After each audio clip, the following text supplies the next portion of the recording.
停！在马，过来交钱。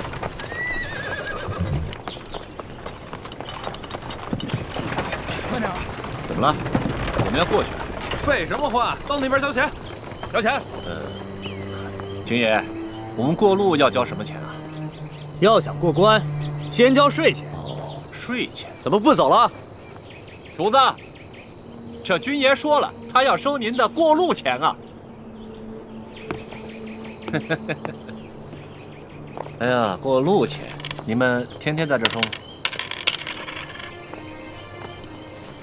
这位军爷，你这收的什么钱？关口要道，过往商旅一律上交税钱2吊。可我们不是商人，为什么还要交税费？不管你是做什么的，只要从我这路口过，就得交钱。这大清立国30余年，怎么没有听过这样的规矩？少给我啰嗦！哎，干嘛？干嘛？哼，看你像个贵公子模样，2吊钱拿不出来，不想出钱就别从我这过。好，这钱我出，不过你得告诉我，是谁让你们在这收钱的？这是我们知县大人的命令，你还想怎么着？龙小爹，这一个小小的知县就敢巧立名目胡乱收费，再大点的官可了得呀！哎，回去告诉你们大人，就说他头上那顶乌纱帽很快就要保不住了，知道吗？我们知县大人朝廷里有人，就你们，算哪根葱啊？我们算……行了，咱先别说了，别耽误了主子的正事儿啊！哎，把钱拿过来。这次出巡，看来真是出对了。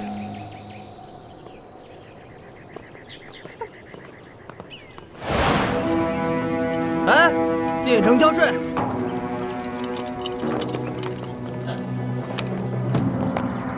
军爷，你们这儿进城还交钱啊？交啊，每车5钱。每车收5钱？又怎么了？主子，这位军爷说了，进城的车辆收税，每车5钱银子。车辆进城也要交税啊？你们还有没有王法？王法，知州大人就是这儿的王法，这命令可是知州大人亲自下的。来吧，给钱，走。哎，你们呀，真的不知道什么叫王法。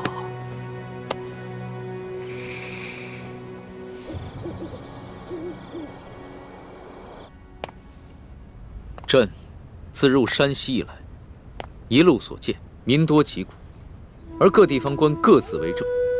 朕一日行100余里，竟连遇3处关口，巧立名目收取税费。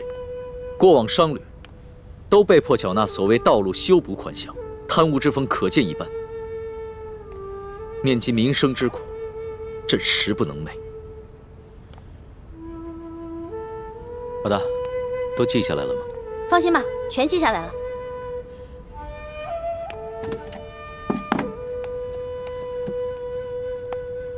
老大，你觉得我能算是一个好皇帝吗？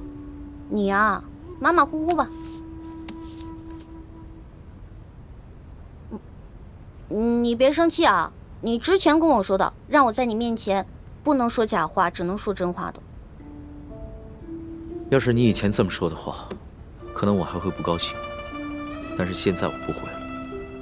你说的对，我确实只是一个马马虎虎的皇帝，离一个好皇帝还差得远呢，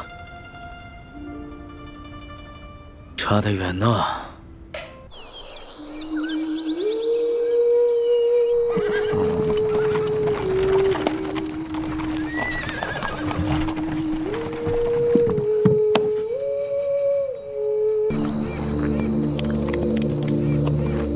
主子，这口井也是干的。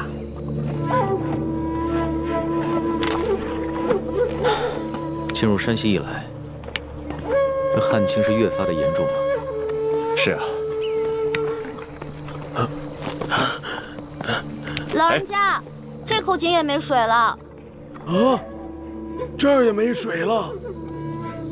哎呀，这可咋办呢？老汉家的水早就喝光了，此去我女儿家中，这还有10几里路呢。老人家，我这儿还有一壶水，你先拿去吧。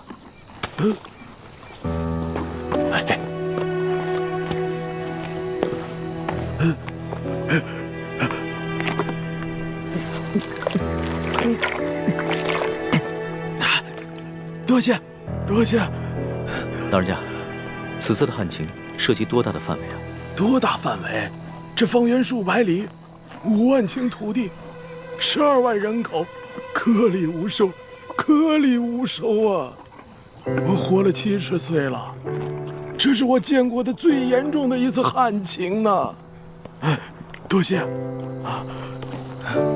老人家慢走。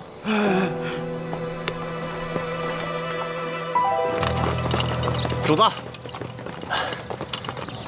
启禀主子，这个小村庄有几十户人家，房子都挺干净的，咱们借宿没问题。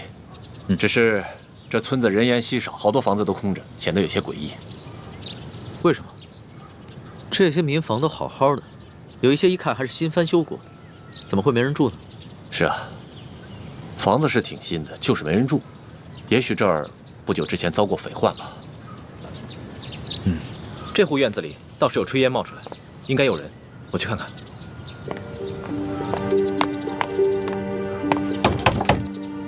有人在吗？官爷不必再催了，老夫就是死也要死在自家老宅子里。不是官爷啊！老人家，我们是过路的外地商客，错过了宿头，能否在这里借宿一宿？房钱要多少，随便你开。不必给钱，我们这个村子什么都缺，缺水，缺粮食，缺人，就是不缺空房子。你随便住吧。老人家，此话怎讲？村民们都去哪儿了？我们这个村子遭遇了几10年不遇的旱灾，村里只剩下一口老井，每晚能渗出一点点水来。但凡有点办法的，都出去投亲靠友了；没亲没友但还迈得动腿的，也都到外面去行乞逃生去了。哎呀，只有我这等老弱病残在这儿等死。可是官家还逼得我们……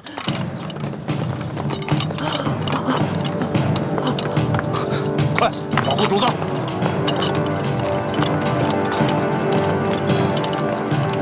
这2个人好生眼熟，是不是在哪儿见过？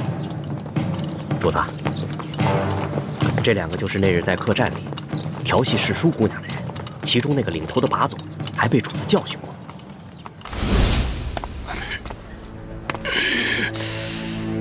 怎么回事啊，老杨？这还是个高手呢。吃瘪了吧？哦，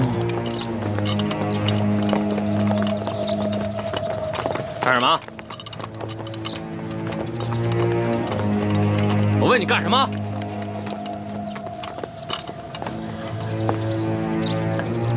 杨婆子，我还正纳闷呢，就凭你不敢抗命啊？原来是有这么一门富贵亲戚。裘老板，你可别牵连无辜，老妇哪儿来的这等富贵亲戚？他们都是过路的客商，在我家借住一宿，明天就得赶路的。路过的客商，让我瞧瞧。哎，咱们是见过的是吧？啊？哟，姑娘，你也在这儿呢，真是缘分呐！你是谁啊？我根本不认识你。你还好意思说呢？那是在客栈喝醉了闹事，他就是被我教训的那个。哎呀，羞死人了！原来你还是个朝廷命官呀！那日你当众调戏我家的丫鬟，就已经失了体统，你还追到这个村子来，没完没了是吗？你老杨，咱们今天来办正事儿的，你还穿着官服，收敛一点。也对，老子懒得理这些外乡人。几位，老子是来办公差的啊！杨婆子，怎么着？今儿个你是搬呢，还是不搬呢？不搬，老夫就是死也要死在我自己的房子里面。你敢公然抗命是不是？你是不是不想活了？老人家，你是不是将房子作价卖给了他们？卖给他们？客官，这房子是老夫夫家留下来的祖产，房子后面还有几亩良田，老夫家祖孙几代人就靠这点良田生活。如今虽然不幸遭遇了旱灾，可老夫也舍不得变卖这个祖产呐。这个裘老板仗着官府里有人，随便给了仨瓜俩枣碎银，就要强行圈走咱们整村的房田地呀！你闭嘴！老不死！裘老板给你安置费已经是大发慈悲了，你还敢在这里计较或多或少的？你信不信我现在就捆了你？行了行了，杨婆子，圈地的文书是巡抚衙门发的，你向几个过路的客商诉苦，有用吗？可是在下听说，顺治爷曾下过明诏，废止圈地。几位是读书人吧？啊，哼，看着就像，带着那么一股子迂腐劲儿。古往今来，这皇帝总说王子犯法与庶民同罪，但谁曾见过哪个王子犯法真与庶民同罪？就算是在皇城根底下，那些王公大臣不也是一大片一大片的圈地吗？皇上不也是睁一只眼闭一只眼吗？几位是过路的客商，我劝你们别多管闲事。听清楚了吗，老太婆？明日一早，我就带人来这里破土强拆。届时你还没搬走的话，那我就把你埋在这破房子里。老夫就在这儿等着你们，我就是死也要死在我自己的老宅子里面。哼！巡抚衙门令，凡是胆敢公开对抗官府者，皆按谋反论处，格杀勿论。所以今天老子就是杀了你，也是在执行公务。最后再问你一遍，搬还是不搬？不搬。那明白了。你既然铁了心不搬了，那也好。那你今天晚上就吃得饱饱的，免得明天做个饿死鬼啊！呸！看什么看？小心我把你双眼给挖出来！哟，瞧瞧，富商家的丫鬟都不一样，脾气这么大，挖我眼珠子？来来，挖，退下！干什么？真想打架呀？看清楚，爷可是巡抚大人的直属亲兵，你们要是真敢跟我动手的话，那就是造反！来呀！老杨，几位，老杨，这几个人呢，出言不凡，气度也不凡，像是有些身份的，别节外生枝。先回去，啊，先回去。走，几位，请吧。梁婆子，到底搬还是不搬？你可要想清楚了。诸位，告辞。哎，主子，这几个混账东西不给他们点教训啊？这些都是虾兵蟹将，没用的。老人家，再多吃点吧。不瞒你们说，我都半个月没见米香了。不怕你们见笑，我都喝了5碗了。老人家，听说这山西旱情已经惊动了朝廷，朝廷也已经拨了大批的赈灾物资，你们都没有分到吗？赈灾物资？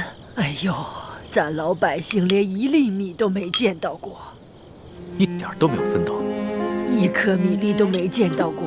老人家，我看你这儿冷锅冷灶的也有一段时日了吧？不是圈地有安置费吗？为何不拿这些安置费去买些粮食啊？别提安置费了，姑娘啊，不瞒你们说，就我们这样的地，按理来说，好歹1亩也值4、5两银子，可是上面他们只肯给1两啊，而且层层盘剥下来，有些关系的、运气好的，也只能拿到几钱呢。像我这样的老不死，就只能拿几个铜板。老人家，这圈地一事已经违反了朝廷的政令，你们为何不上告啊？告？去哪儿告啊？老夫的儿子先去县衙告状，被他们拉了出去，一顿毒打，还给他胡编了一个什么罪，被他们连打带拖，回来以后连伤带气的，没多久就扔下老夫去了。老夫的孙子不服气，借了些钱去太原府鸣冤，也被巡抚大人当盗贼发配关外，至今未归，一去不回，还怎么告啊？还有这等事？这山高皇帝远的，这圈地的人可是个通天的人。通天是当朝的大红人鳌拜，你知道吧？听说过。山西巡抚刘德昭，他就是鳌拜的门生，还有那个圈地的裘老板，他就是刘德昭寄娶的夫人的小舅子。您说还到哪儿去告啊？可是听说鳌拜不都已经被皇上给查办了吗？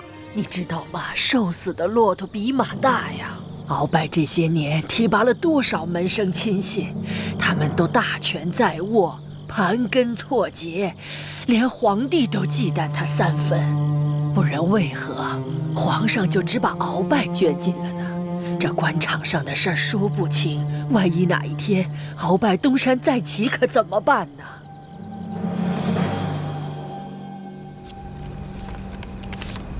好了，主子，今天的见闻全都记下了。你小心收好，等我回京了之后，就一桩一件的查，一个一个的办。主子，消消气，今天晚饭都没有吃，保重龙体要紧啊。坐吧。是。这所见所闻，我还怎么吃得下？顺着朝就已经下的禁令，到现在还有令不止，让许多百姓流离失所，无家可归。最重要的是，他们还敢鲸吞朝廷的赈灾粮款。你爹爹的密奏，所言非虚啊。主子，那咱们可得小心了。听说这山西官场，鳌拜残存的势力不可小觑，他们掌握的地方官兵足有上万。万一他们知道了主子在微服私访，起了歹心，可了不得。小不忍则乱大谋，只能暂且忍着了。可是，他们明早就要来强拆了，这些百姓们该怎么办？那个叫杨八狗的，还有刘德昭新老婆的那个小舅子裘贵吧，他们一个个都是心狠手辣的角色。如果咱们一走，那几户宁死不搬的村民不得被他们活活给弄死啊？不会吧？这村子里还有几户人家，10几口人，我不相信他们敢全都杀了。主子还别不信，我在山东行医的时候也遇到过类似的事情，也是有几户村民不肯搬迁，那圈地的是鳌拜府上管家的表弟，直接派人在半夜里放了火，却推说是他们自己不慎烧了房子。那几户家人当中，有几个性子烈的，想要上京告御状，却在半路上被一伙身份不明的歹人给杀了，案件至今未破。啊，老奴老家也发生过这样的事情。那不搬的一家5口被灭门，却推说是得了瘟疫，其余人也都是敢怒不敢言。那怎么办呀？咱们可得救救他们呀，不然咱们走了，这些老百姓不得被那些豺狼给吃了？可现在书见伤势危急，我必须尽快赶过去看一看，听他详细汇报山西官场的情况。只有掌握了足够的证据，才能把这些豺狼一网打尽。那我们就眼睁睁看着这些豺狼把人给吃了吗？哎，石树姑娘，现在主子的安危是最重要的。这俗话说得好，强龙不压地头蛇。主子您的身份是万万不可暴露的。这样吧，待会儿我们进村查一下，然后再做打算。哎，主子，您瞧，那户人家好像有人哎，你听，他们好像刚生完孩子。只可惜，明天一早就得拖家带口背井离乡。可怜的孩子。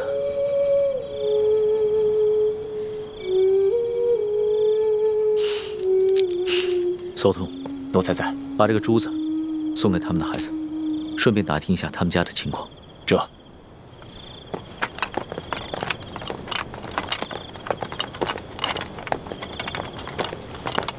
喜欢呢？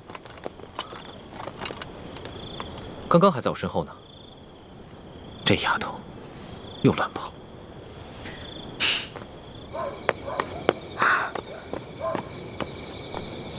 哎，我明明听到有人求救的呀！救命啊！快走！救命啊！站住！干什么呢你们？当兵的居然强抢民女啊！嘿呦，瞧这小脸够水的呀！要不一起带回去吧？舅老爷见了一定喜欢。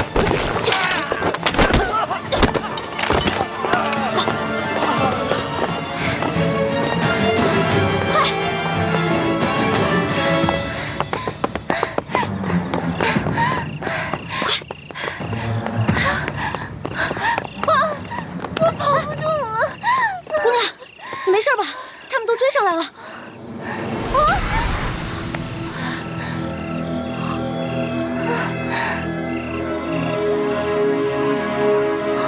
天哪，她怎么长得这么像徐姐姐？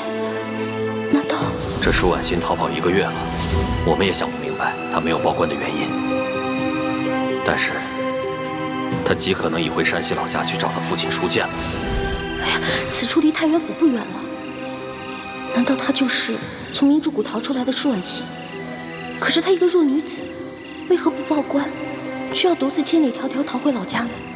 花儿，一焕，花儿，你在哪儿啊？在哪儿啊？一焕，来，姑娘，咱们躲这儿，快点，就这儿啊，快！哎，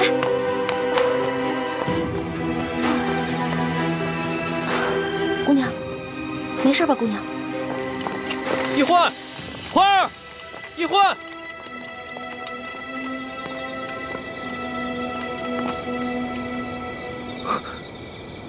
屋里好像有欢妹的呼吸声，但似乎还有另一个微弱的呼吸声。欢妹竟然没有发声，定是事出有因，不便现身。这丫头跑哪儿去了？这丫头真是太不让人省心了。一焕，没事吧？你脸白成这样，是不是特别饿啊？来，姑娘，吃吧。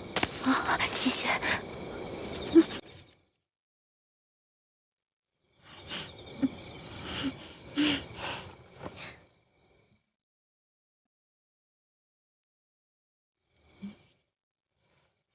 明明已经饿得不行了，还尽量注意吃相，不肯狼吞虎咽。看来应该是出身名门的大家闺秀啊。不好意思，我已经2天没有吃东西了。谢谢女侠仗义相救，谢谢女侠。别，太客气了。姑娘，我看你也不像这个村里的人，你为何一个人啊？你从哪儿来啊？要去哪儿啊？小女子本是山西太原府人士，途经此处，看到一处空的房屋，本打算暂借1宿，谁想到我刚住进去，就有2个官兵闯了进来，说我强占民宅，要抓我去见官。幸得女侠出手相救，小女子感激不尽。嗨，我根本不是什么女侠，我跟你一样，是途经此地的过客。你我相遇也算是缘分，不如互相留个姓名，他日江湖再见的时候也是朋友了。我叫易欢，你呢？是易女侠。易女侠武艺高强，又仗义助人。小女子能够结识易女侠，是小女子的荣幸。嗨，小女子的贱名不足为道，只是我这出门在外，身上的盘缠没有带足，易女侠家住何处啊？小女子平安回家之后，一定备下薄礼，登门致谢。口风倒是挺紧的，不肯说自己的姓名，反倒盘问起我来了。谢就不必了。我看咱俩年龄相仿，我是顺治12年5月初4生的，不知道该管你叫姐姐还是妹妹啊？小女子出生于顺治11年3月初8，可不就是舒婉欣的生辰？那你比我大，我应该叫你姐姐。姐姐，你一个人手无缚鸡之力，怎么就跑到这儿来了？也没个伴儿陪你啊？唉，2个月前，家父把我献给一个有权有势的男人，那个男人要在很多姑娘当中挑选妾室，我是备选之一。没想到我还没有到那个男人家，就阴差阳错被人劫走了。直到近日，我才侥幸逃出来。这个有权有势的男人，指的应该就是龙小弟了。还有此等事情啊？那你逃出来以后，为什么不去报官啊？你现在难道要去找那个有钱有势的男人啊？不是这样的。我未曾去报官，是因为那些劫走我的人固然可恶，但是我不恨他们，反而心存感激。为什么呀？家父把我献给那个有权有势的男人做妾，并非出于他的本意，实在是那个男人太有权势，家父不敢违逆。因此，我在心里早已发了誓，若被那男人选中为妾，那我便以死明志。其实那个男人有权有势，也是个不错的归宿啊。你宁死不从，莫非？我看你戴的这块玉应该是鸳鸯玉吧？你戴的这块是雄的，那雌的那块，莫非姐姐已经有心上人了？啊，那我明白了，怪不得你从劫匪那儿逃了以后不去报官，你现在是想去找你心上人啊？实不相瞒，我自幼丧母，和爹爹相依为命。我是真的想在我出走之前，悄悄回一趟家，去看看家父最后一面。他说去看家父最后一面，然后就私奔。那如果他发现他爹快死了，那他肯定就忍不住露面了，这不就麻烦了吗？这院里有人！嘘，一群窝囊废，这事儿还得麻烦我。行了行了，想不到这姓杨的居然能听出我们的呼吸声，那我肯定应付不了，不如叫救命吧。不行啊，要是这样就惊动了龙小弟和索额图，那就更糟了。姐姐，我们躲到那边去吧。走。好。快。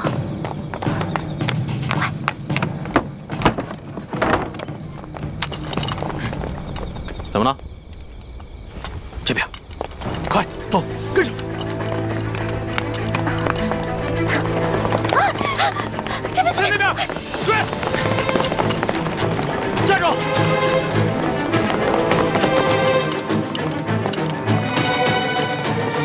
这一关到底跑哪儿去了？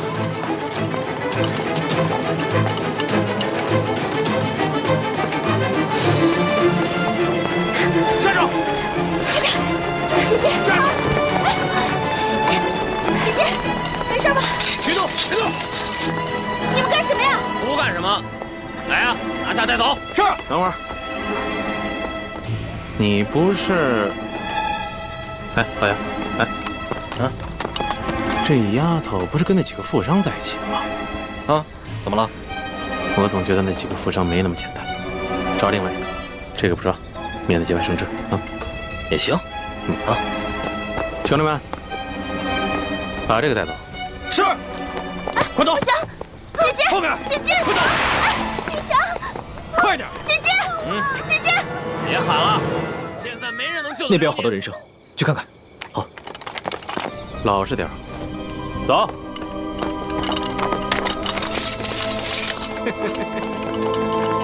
小妮子，没看出来还是个练家子。之前是不是把我的兵给打了？你脾气还真是烈呀！不过爷就喜欢骑烈马。之前你不是说要来挖我的眼珠子吗？现在看来，只能是爷挖你的肉了。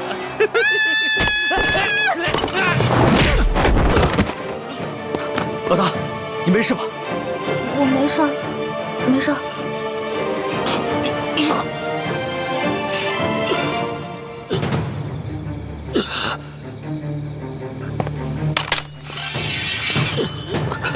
你们别乱来，我可是朝廷命官。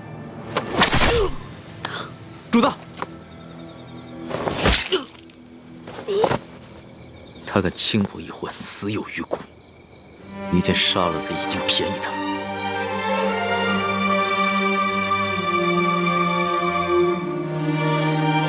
这还是我平生第一次亲自动手杀人。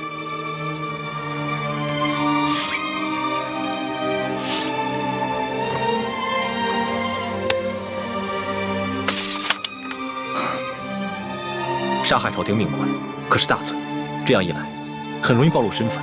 杀了就杀了，想办法善后。这三更半夜的，你到处跑什么呀？喊你也不应，你知不知道我们很担心你啊？我是晚上没吃饱饭，本来想看看村里有没有什么鸡填饱一下肚子，结果找了一圈没有，就遇上这个坏蛋了。饿死鬼投胎啊！天天就想着吃，除了吃你还能知道什么呀？我还知道饿。你看看你这个妹妹，脑子里装的都是什么东西？陈妹从小生活艰苦，所以一有机会就惦记那张嘴，让主子见笑了。我知道，你们曾经都吃了不少苦，但现在跟了我，会保你们一世荣华富贵，再不受半点苦头。谢主子恩典。主子，光让我们两个不受苦也不行啊，你要让全天下的老百姓都不再受苦才是，这才是最重要的。我知道，我的老大虽然贪吃，但不贪心，更不自私，心里边天天装着天下百姓，真是我的良师益友啊！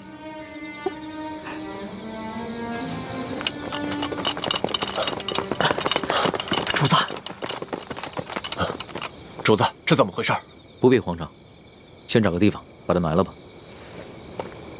这，来人呐，把他拖下去。这，快！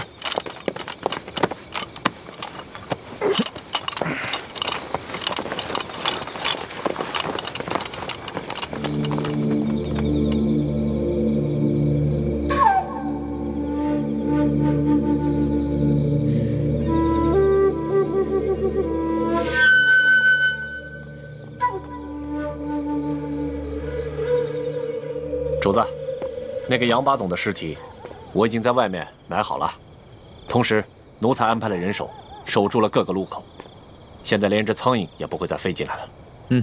办得好。对了，再有人来打探消息的话，先不要杀掉，悄悄把他们拿下，找一个地方关押起来，到时候他们也是人证之一。这，还有，这村子里边剩下5户人家11口人。但他们全都是老弱病残。左土，挑几个可靠的人去找一个安全僻静之地，务必在天亮之前把他们全部转移。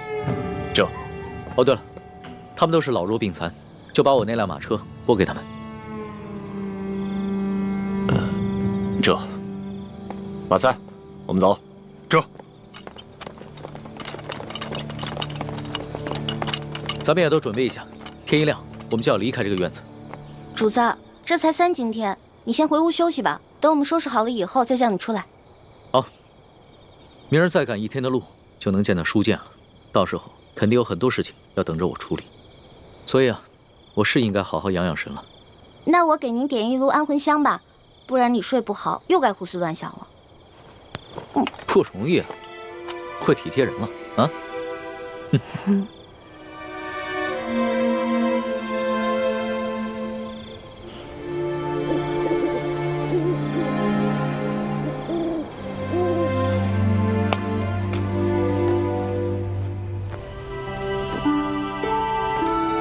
主子睡着了。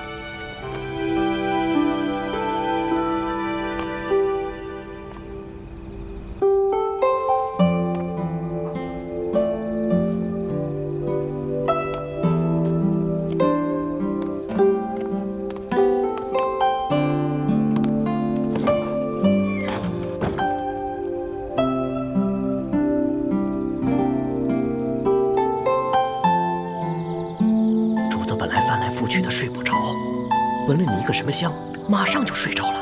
你说，到底给主子闻的是什么香？就是普通的安魂香，您放心吧，对身体无害的。真的？真的，叔父，我怎么可能骗您啊？哎呦，你就不要再叫我叔父了，好不好？咱们最好是永远都不要认亲。哎呦，易欢，我求求你了，你千万不要对主子有什么不好的心思，更不能想着要去害他，否则连我都活不了了。哪有？我怎么可能害我的龙小弟呢？我也绝对不允许任何人害我的龙小弟的。你说的话，我也不知道是该相信还是不该相信。但是我告诉你啊，我伺候过3个主子，咱们现在的主子是最好最好的一个。哎，你不是说过要为什么？要为天下苍生、黎民百姓着想？哎，是不是这么说的？那你就更不要想着使什么坏心思，更不能害了主子，也不能连累我。哦，也不知道当初是谁帮着鳌拜给皇上一直下毒。那不也是迫不得已吗？再说鳌拜呀，也没有想害了主子，给主子下的药呢，主要是想扰乱他的心神，让他不能理朝政。可你们……哎呀，我们要想害他，在宫里早就害他了，何必等到现在呢？叔父，你就放120个心吧。说好了啊。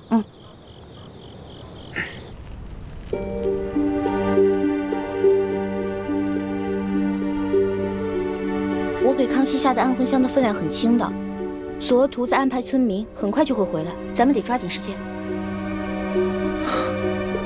你能确定那姑娘就是舒婉欣吗？我看看。当然了，我生辰都对了，错不了。幸好她被刘德昭的小舅子给抢走了，否则被索额图发现，那可就麻烦了。可他现在落在恶霸手里，不定后果怎么样呢？咱们得去救他。都什么时候了，你居然还想着去救舒婉欣，怎么敌友不分呢？六师傅，他不是咱们的敌人，他是无辜的。他威胁到咱们的大业，那就是我们的敌人。可是你这话说的不对，六师傅。怎么不对了？我们替先帝报仇，光复大明，那才是大是大非。这些小事情根本就不用计较。六师傅，易欢说的没错，舒婉欣必须得救。他从明珠谷逃出来以后，一直没有报官说出自己的真实身份，是想着悄悄和自己的心上人私奔。但眼下他落在了刘德昭小舅子手里，为了自保，他很有可能说出自己的身份。刘德昭知道真相后，必定会上报朝廷。那样的话，倾城的身份也会暴露。可我们眼下怎么救呢？我们亦不熟悉路线，又不知道他们把人抢到了何处，而且这天就要亮了，实在是来不及啊。这样吧，一会儿我装病，留下来和那些村民一起去休养。等你们走之后，我就会悄悄地去找舒婉欣。如果她没有暴露身份的话，那我就会把她救出来，并把她送到明珠谷。倘若她暴露了自己的身份，那我只能杀了她，和所有知情的人以绝后患。六师傅，你不能这样。如果这样滥杀无辜的话，跟当年清军杀无辜的老百姓有什么区别啊？欢儿，你怎么跟六师傅说话呢？师傅，你别生气啊。一欢他就是这样，说话不知轻重。我看要不这样吧，如果这个舒婉欣说出了自己的真实身份，那六师傅就把那些知情人士杀了，留舒婉欣一条命，把她送回明珠谷就是了。是啊，六师傅，那些狗仗人势的东西本来就死有余辜，杀了也算是替天行道。但是舒婉欣是无辜的，我们不能伤害她。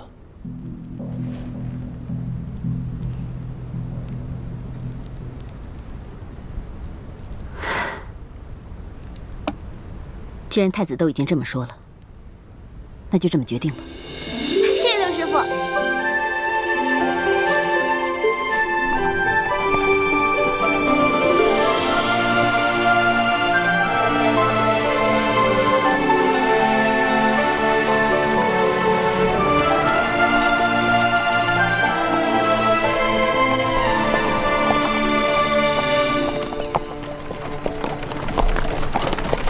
这雪嬷嬷昨晚还好好的，怎么一下子就病了？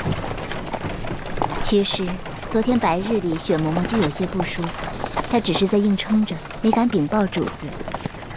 臣妾已经拜托那些村民照顾她，想来养上几日也就没事了。只是她这一病啊，你就没人伺候。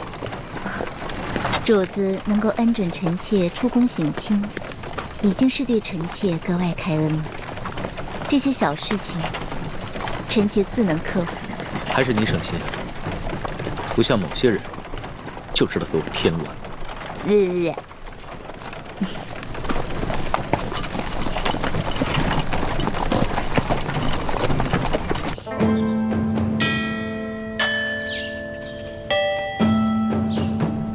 左徒派人送来了密奏，说皇上已经进了山西境内，应该很快就能悄悄地见到书剑了。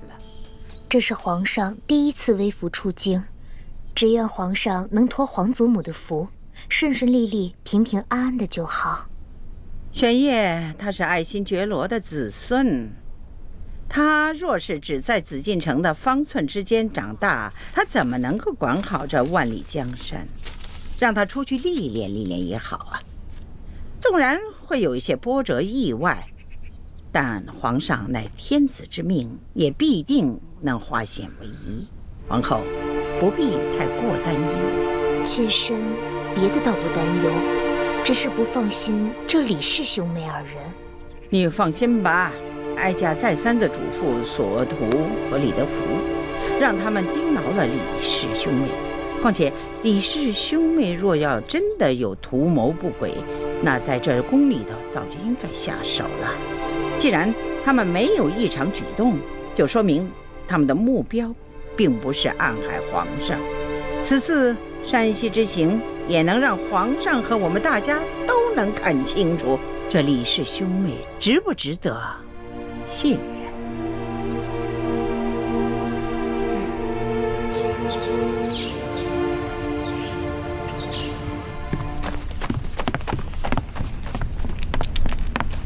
官儿啊，杨八总找着了，找着了。不管他说出什么理由，先拖出去给我打50军棍。此风不可长啊！居然敢不声不响的玩失踪，这以后这对我还怎么办？还军什么棍呢？人是找着了，在一棵杨树底下埋着呢。死了，死了。肋骨断了几根，而且被一箭穿心。我纳闷呢，淮阳村的10几个村民没这个能耐啊，除非是那几个外地来的客商，他们带了一群保镖，而且个个身手不凡。二公子，这钦差大人迟迟不来，难道咱们就一直在这傻等吗？时常有人在皇上面前进谗，说我们平西王府的人居功自傲，不把朝廷放在眼里。眼下出了这么大的事，皇上又特命钦差来此查案，我等自然应该恭敬些，以免落人口实才是。二公子，如此维护平西王府的声誉，若是让王爷知道了，一定会非常欣慰的。我只是在做我的分内之事，我父王知不知道，都不重要。所以说，王爷的这几个儿子里，就属二公子最为人后。吴公子，钦差大人还没有来吗？应该快了吧？那我们兄妹二人可需要回避一下。那倒不必，二位都是我无应期的朋友，刻意回避当然不需要。但是，如果二位不习惯接待朝廷要员的一些繁文缛节，当然也可便宜行事。待我事情处理完毕之后，再与二位一同上京。那我们多一事不如少一事，不如我们就留在自己房里吧。也好，那就随姑娘的意。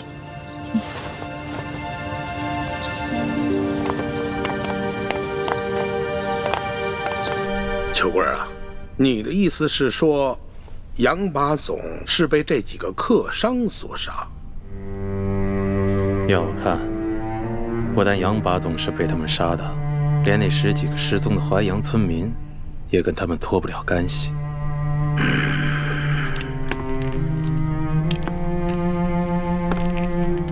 老爷，我看这几个客商身份可疑，行踪诡异，您是不是得派人去查一查，他们究竟从何处入我山西境内，又去往何处，有什么来头？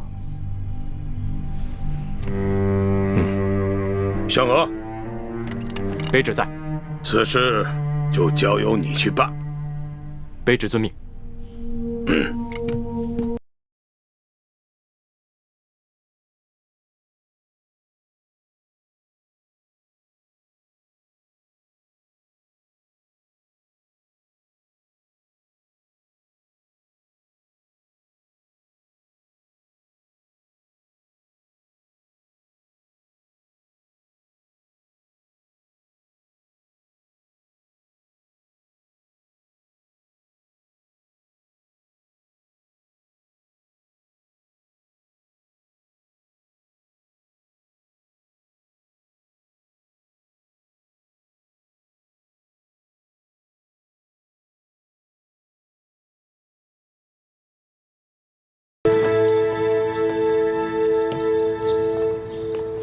不知可是钦差大人到了？正是。二位是？卑职乃平西王麾下副将石青红。这位是我家二公子。你说的不错，这位就是钦差大人，姓龙，龙大人。吴应奇参见钦差大人，大人辛苦了。二公子果然是风神如玉，真是一表人才啊！是，虎父无犬子啊！钦差大人过奖了。啊，对了，二公子，这皇上特意命我悄悄护送丽嫔出宫探望舒大人。吴应奇拜见丽嫔娘娘。免礼。此事切勿声张，就我们几个人知道。卑职明白。舒大人现在的情况怎么样了？至今一直昏迷未醒。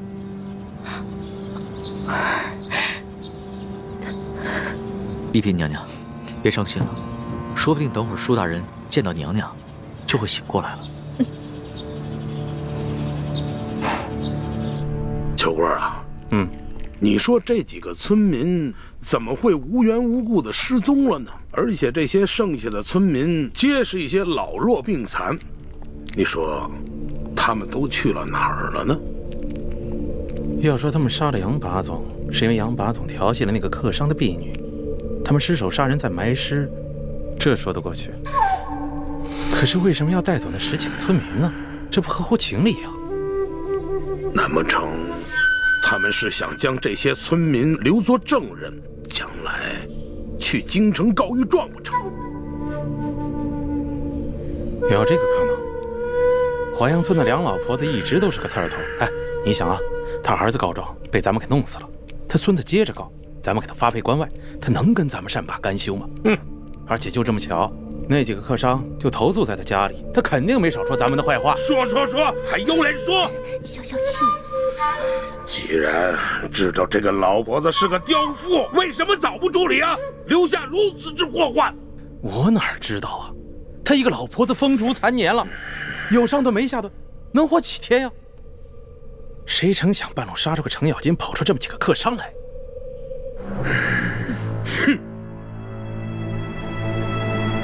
听密报说，这书建前1个月以前曾向皇上上了一道密折，举报我和整个山西官场的官员。当时皇上忙于敖中堂的事情，所以将此密折留中未发。现在敖中堂已经被皇上给捐尽了，看来这皇上可以腾出手来，有时间整顿吏治了。难不成那几个神秘的客商是来自京城的密使。什么？什么意思？什么意思？来干什么来了啊？你慌什么？我告诉你，现在整个山西的官场那就是铁板一块，只要书建一死，任谁都查不出什么。你说的轻巧，书建什么时候死啊？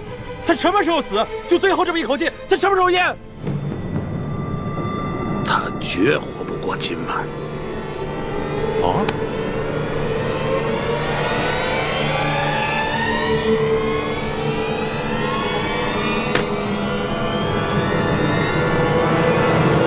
龙大人，您陪着丽嫔娘娘先去探望舒大人，卑职带着手下把这驿馆里里外外都搜查一遍，布置好安防。好，去吧。这，走。丽嫔娘娘，龙大人，这边请。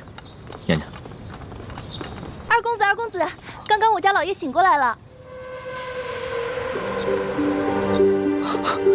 当真是皇恩浩荡啊！这丽嫔娘娘和钦差大人一过来，舒大人就醒了。看来真是被本钦差给说对了，舒大人一定是知道丽嫔娘娘要来探望他，激起了他的求生欲望，所以他就醒了。多谢大人吉言，这都是托了皇上的福。二公子，那就请带路吧。是。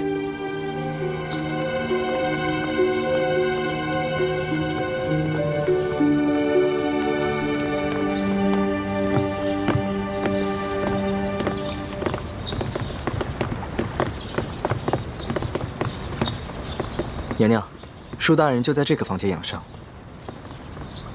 哦，对了，皇上有一封密诏要我单独交给舒大人，有劳二公子先行回避一下。啊，好，那我等告退了。嗯。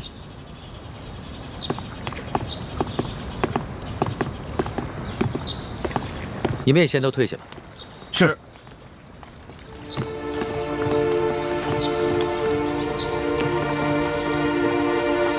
一欢，你们三个就先在门口候着吧。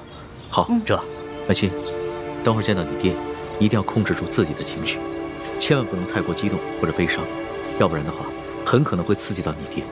这样的话，他的伤势很可能会更加严重。是，臣妾遵旨。进去吧。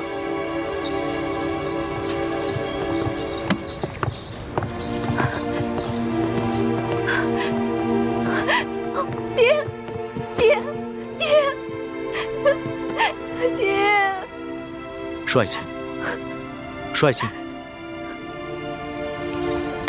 舒哥哥，怎么办啊？你说这书剑会不会认出徐姐姐是假冒的？谁也没想到书剑还能醒过来。事到如今，只能随机应变了。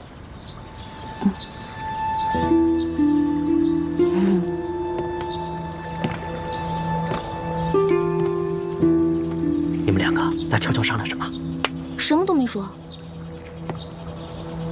我明明看见你们两个在悄悄商量，你们一定有企图。我可告诉你们，我在这宫里30多年，好不容易才有今天，你们两个可不能让我连紫禁城都回不了。叔父放心，我保证，你跟康熙都能平安回京。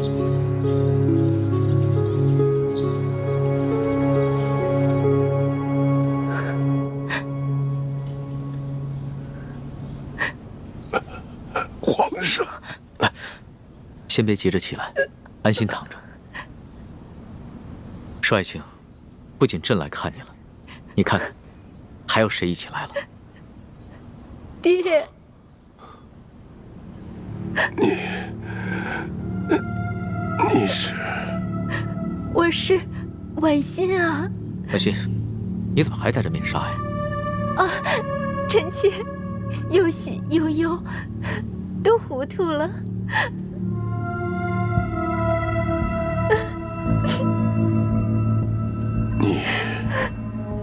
你是婉欣？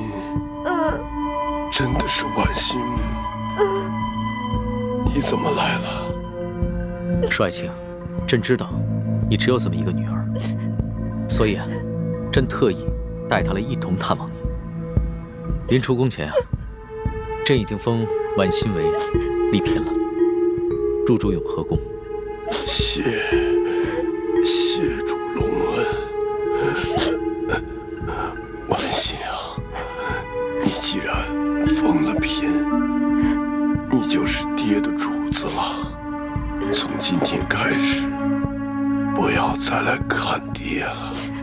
要好好的伺候皇上。婉心，你忘了刚刚朕怎么跟你说的？别老顾着哭啊！皇上，臣妾忍不住，臣妾忍不住。行了，那你先去一边稳定稳定心思，朕先和你爹说几句话。是。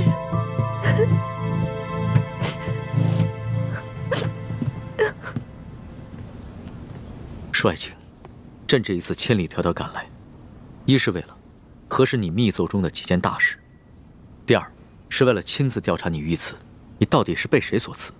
为什么他们要行刺于你？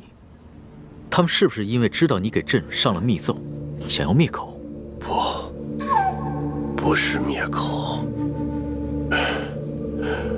是想要金钥匙。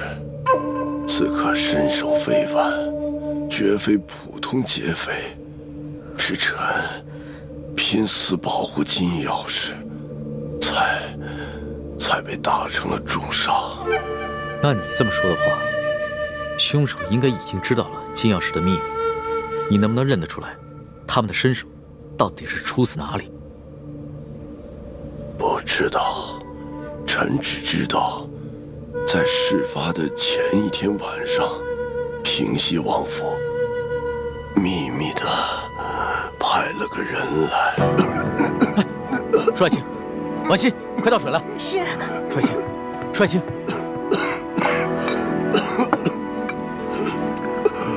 舒爱卿，你先缓过这口气再说。爹，来，喝口水来，小心。再来一口。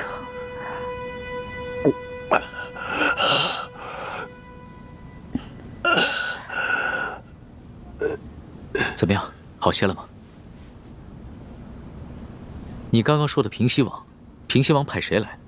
派他来做什么？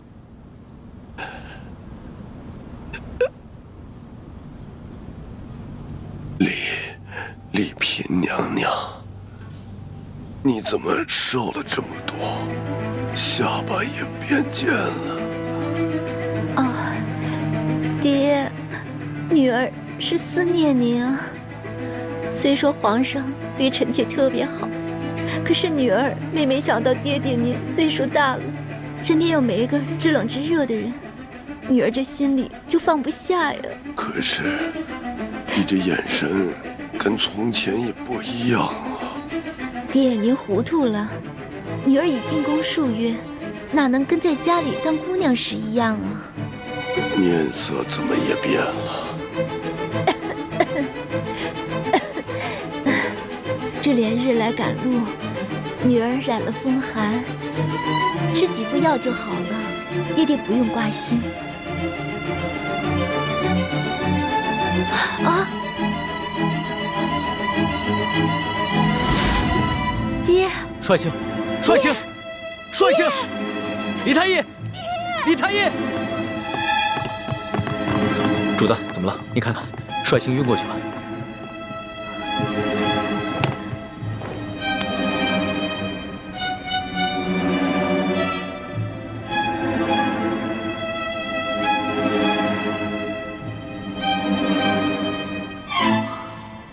主子，舒大人的脉象很不好，只怕随时都可能。啊！那可还有救？朕尽量一试。只是舒大人本就重伤未愈，又元气大伤，好不容易见到了主子，还有丽嫔娘娘，难免心情激动，多说了一些话，自然便撑不住了。至少3日之内，不宜再让他受到任何的刺激，更不能让他说话，否则再次耗损元神，恐怕就无力回天了。知道了，你先去煎药吧。臣遵旨。丽嫔娘娘，主子，要不然咱们也先出去吧，让舒大人好好在这儿静养一下。李德福，你留在这儿，亲自照顾舒剑。这。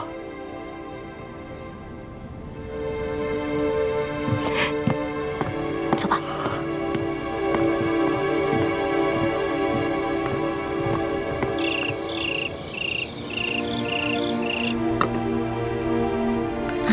真没想到，这个书剑受了那么重的伤，居然还能发现我跟舒婉欣的细微不同。多亏我在他的水里下了迷魂药，把书剑迷晕了。婉欣，快到温水了。是。舒婉欣，舒婉欣。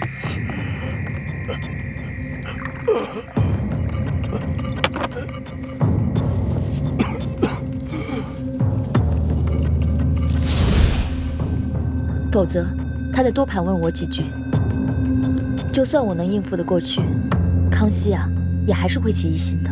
也不知道六师傅找到舒婉欣了没有？咱们两边都不能再出半点岔子了，否则倾城的身份就暴露了。只有我一个人暴露不要紧，万一康熙心思那么缜密，他会想咱们在宫中的点滴细节，就会把你们两个也怀疑上的。舒婉欣就交给六师傅了。至于这个书剑，不能让他再醒过来了。你们什么意思啊？你要杀了书剑啊？不行，我不同意。书剑不同于鳌拜，也不同于刘德昭。在鳌拜权势熏天的时候，他却敢冒死向皇上上密折，为民请命，这样的好官你也要杀呀？我不懂什么国家大事，我也不明白为什么师傅们一直说要光复大明，但我只知道，在这个世上，你们跟师傅是我最亲的人。既然你们说我们是大明的子民，那我就有责任跟你们一起光复大明。可如果光复大明就要滥杀无辜的话，这我坚决不同意。欢妹，你别说了，我不听。如果你要真的杀了书剑的话，我再也不理你了。大师兄，就算易欢不反对，我也觉得这件事要在驿馆这么多人的眼皮子底下杀了书剑，这风险也太大了。稍有不慎，就会被康熙发现破绽，那我们不就前功尽弃了吗？那这样吧，我试着给书剑的药中加入少量扰乱心神之药，让他暂时丧失神智。等将来风平浪静了，我再帮他恢复神智。到那个时候，我们也不必将舒婉欣软禁在明珠谷了，他们父女也能够团聚了。这个我同意。你看，其实只要我们稍微用点心思，多为其他人考虑考虑，不就有两全其美的办法了吗？只是要让书剑像鳌拜一样丧失神智，又不让人察觉，这难度比杀了他更大。但是为了不让你失望，我愿意冒险一试。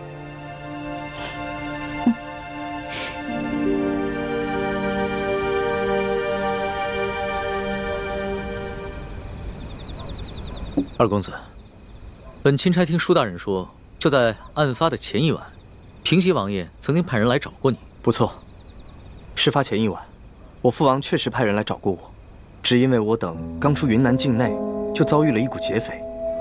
不仅我父王进贡的一些云南特产，还有一些值钱的财物，全都被劫匪给劫走了。哦，我父王十分震怒，所以就派人过来追问详情。我与石副将把情况禀报清楚之后，他们就返回滇都去复命了。怎么了？龙大人有什么疑问吗？啊，没有什么疑问，本钦差不过就是随口问问罢了。不知钦差大人还有别的要问的吗？没事。那卑职先行告退了。好。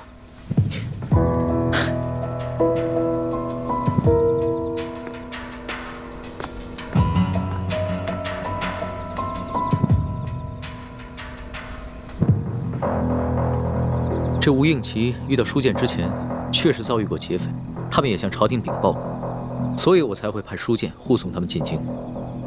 只是这平西王派人来，难道真的只是为了一些无关紧要的财宝吗？你怎么看？主子，您是不是怀疑这刺杀舒总兵的刺客和平西王有关？可是，如果这平西王早就知道这金钥匙的秘密，那何必先派自己的儿子把金钥匙送往京城，然后再派人半路去抢劫呢？那你觉得谁的嫌疑最大？奴才以为，这刘德昭可是鳌拜一手提拔的，鳌拜老奸巨猾，他会不会假意向皇上禀告这金钥匙的秘密，然后暗地里又派人悄悄地来劫呢？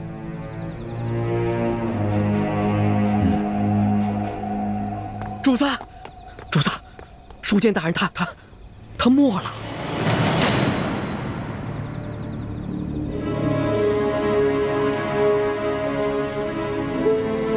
奴才一直听从主子的吩咐，守在书监大人的房门外，就连一只苍蝇也不让飞进去。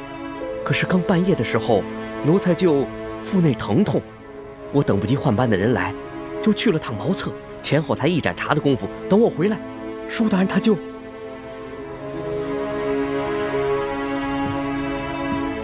人还是软的，确实刚刚过去。父亲，父亲，父亲！娘娘，娘娘，钦差大人还在旁边呢。爹，父亲。李太医，晚饭之前我还跟你探望过书监，当时他的脉象不是一直很平稳，当时确实有所好转，只是不知怎么突然就……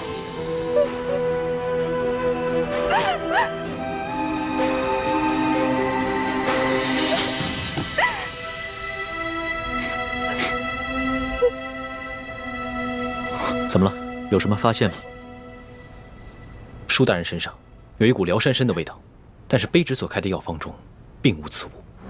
辽山参，此药有毒吗？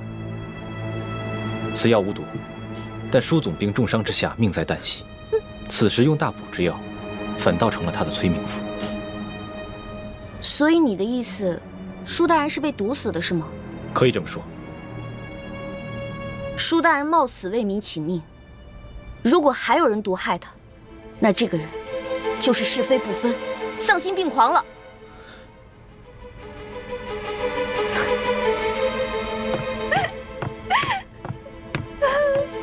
主子，卑职已将这驿馆里的所有人等全部都拘押起来了。好，你先分别询问，只要是有可疑的人，全部都带到大厅来，待会儿我亲自审问。这。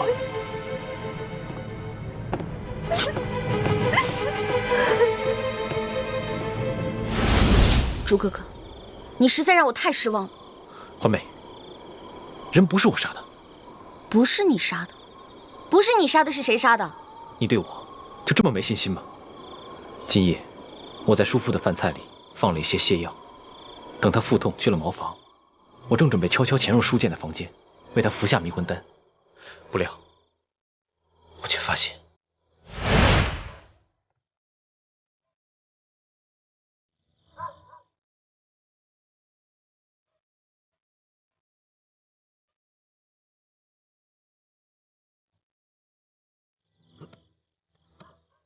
哦，肚子怎么这么疼啊？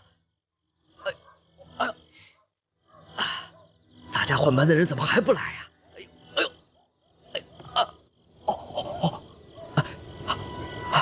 哎呦，算了。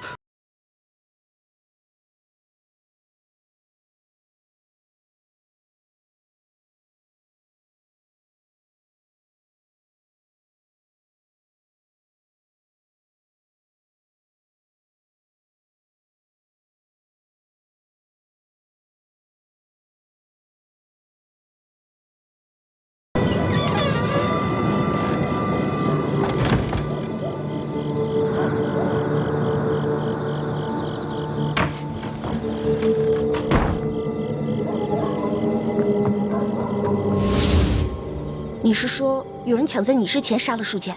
没错，而且那个人我们都认识，是这个驿馆的驿丞。驿丞？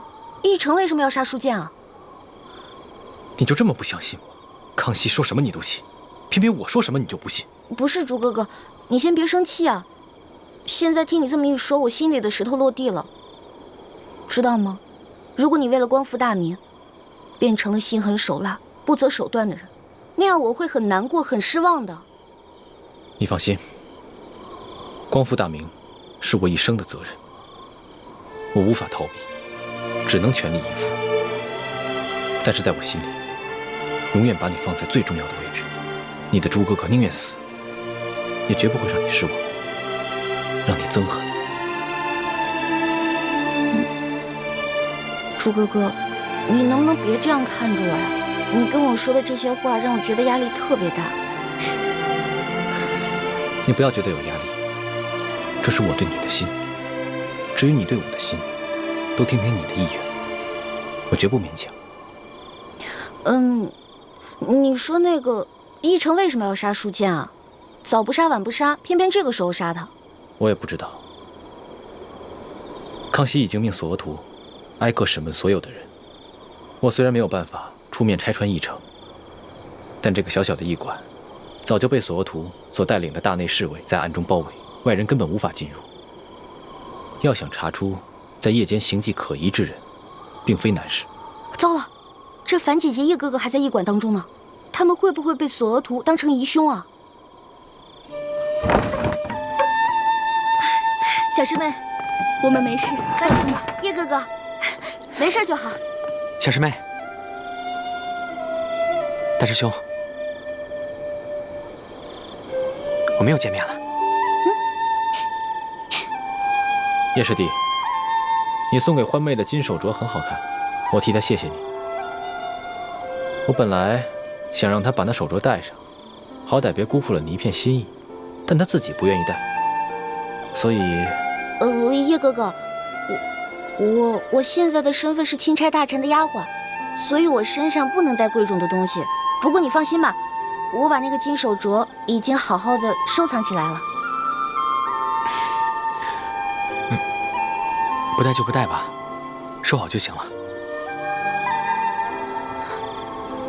大师兄，索额图已经找我们问过话了，有吴应奇作保，他也不敢为难我们。那就好。如果不出所料的话，康熙应该很快就会查出是奕成下的毒。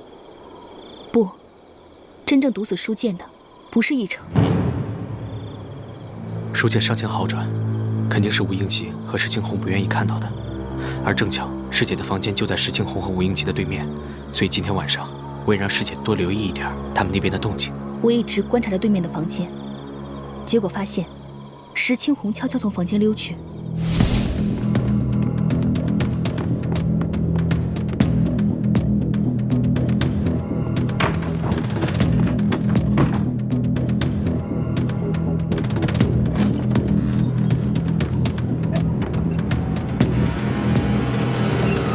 那个黑衣人就是石青红。难道今晚潜入舒剑房间的，除了我跟奕成，还有石青红？没错。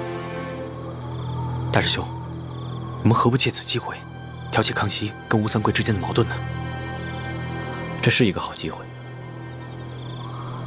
叶师弟，你一向心思缜密，思虑周全，如果你能把所有的心思都用在光复大明的大业上，我相信你爹和师傅们一定会很开心的。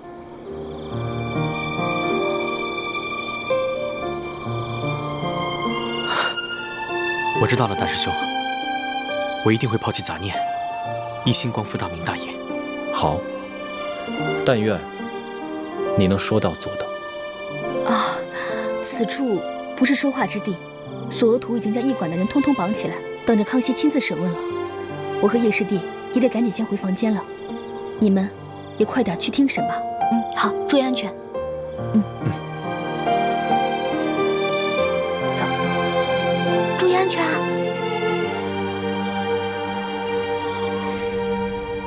钦差大人明察，小的只是路过舒大人房间，看见门口无人守卫，放心不下，这才进去看了一眼。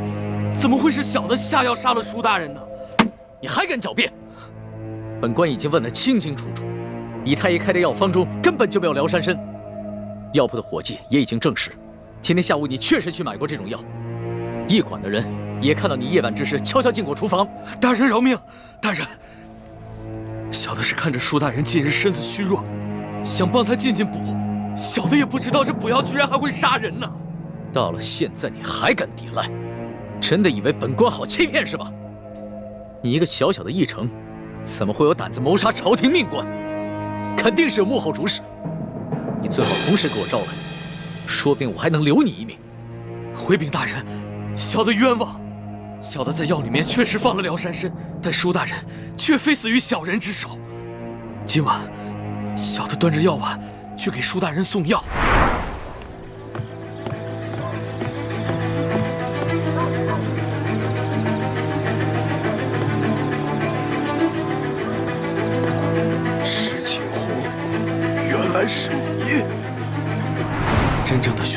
跟小人一样，是用辽山参杀人。小的听见舒大人在临死之前亲口喊出了真凶的名字，就是石青红。混账！你血口喷人！钦差大人，卑职今天晚上一直在二公子房间陪二公子下棋，这一点，二公子可以为卑职作证。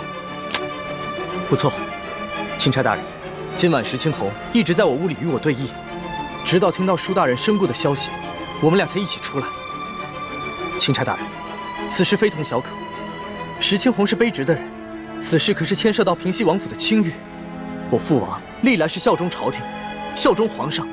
我吴应奇也是深受我父王的教诲，对朝廷对皇上，那是忠心不二。还望钦差大人明察。二公子请坐吧，这点本官自有主张。石青红，你既是整晚都与二公子待在一起，那可有别人作证啊？房中并无他人。房间既无他人，那谁知道你是不是在包庇他呢？这位姑娘，似乎对吴某有些敌意。休得无礼！这平西王乃是国之栋梁，朝中良臣，不可无端猜测。倒是你奕成，你虽已承认有杀人的动机，可究竟是谁指使你这么干？无人指使，是小的与舒大人有私人恩怨。舒大人官拜三品，你一介小小议程，恐怕连给舒大人提鞋都轮不上，何来私人恩怨之说呀？不瞒大人，舒大人曾经因为小事给了小的一马鞭，小的就此怀恨在心。但舒大人确实不是小的杀的，还望大人好好审问石青红。够了！我平西王府与你素昧平生，你为何硬要将这屎盆子扣在我平西王府头上？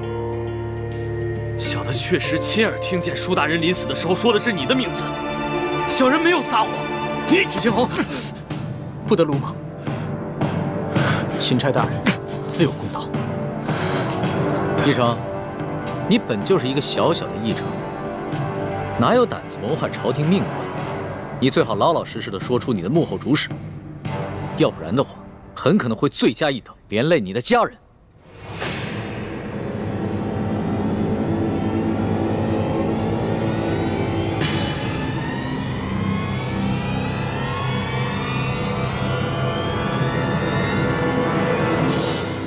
大人，小的是受人所指，可小的不能告诉你，否则小的家人就都没命了。小的有罪，可他们是无辜的。大人，就让小的以死谢罪吧。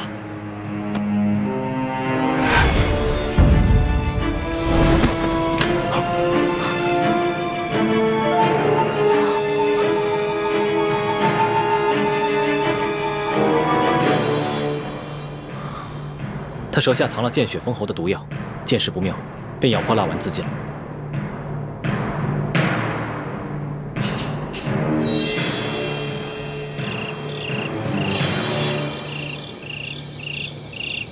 今天晚上我看见的人是奕成，但是抢在奕成前面的是石青红。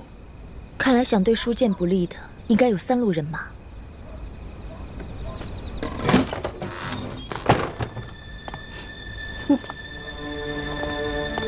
主子，李太医也在啊。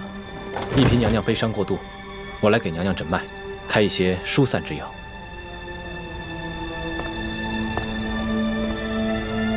婉心啊，你不要太过伤心了。你爹虽然去了，但是我会照顾你一辈子的。至于你爹的后事，你要是有什么想法，就尽管提出来。臣妾是没侥幸，一切但凭主子裁夺。行。那我决定明日一早就护送你爹的灵柩回太原府。虽然这宫里规定，这后宫的嫔妃不能因为娘家的丧事披麻戴孝，但是这是宫外，朕特许你穿素衣，以尽孝道。等回了宫以后，朕再追封你爹为从一品，以慰你爹的在天之灵。谢主子隆恩。龙小弟，你可得为娘娘的爹报仇才是。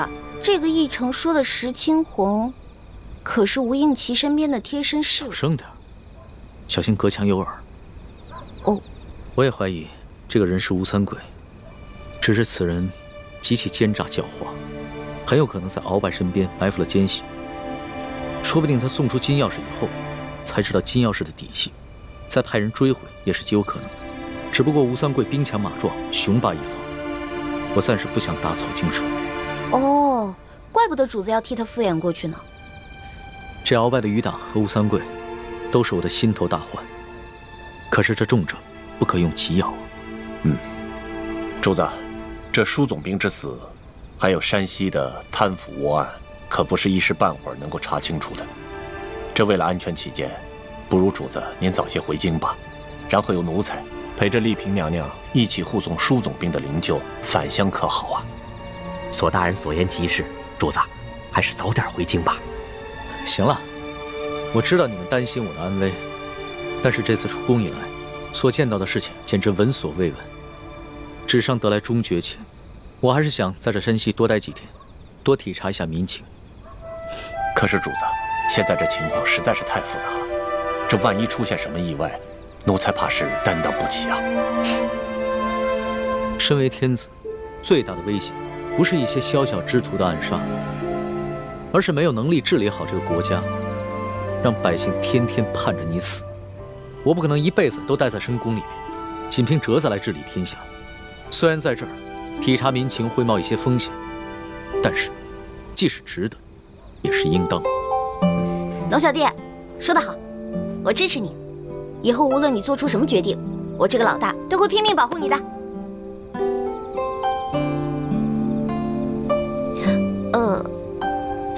反正龙小弟说过，大清吹牛不上税嘛。老大，你虽然力有不逮，但其心可嘉。你这份情，我领了。主子，通宵审案，这天都快亮了，主子还是早点休息吧，保重龙体要紧。我哪还睡得着啊？天一亮，我们就出发吧。这。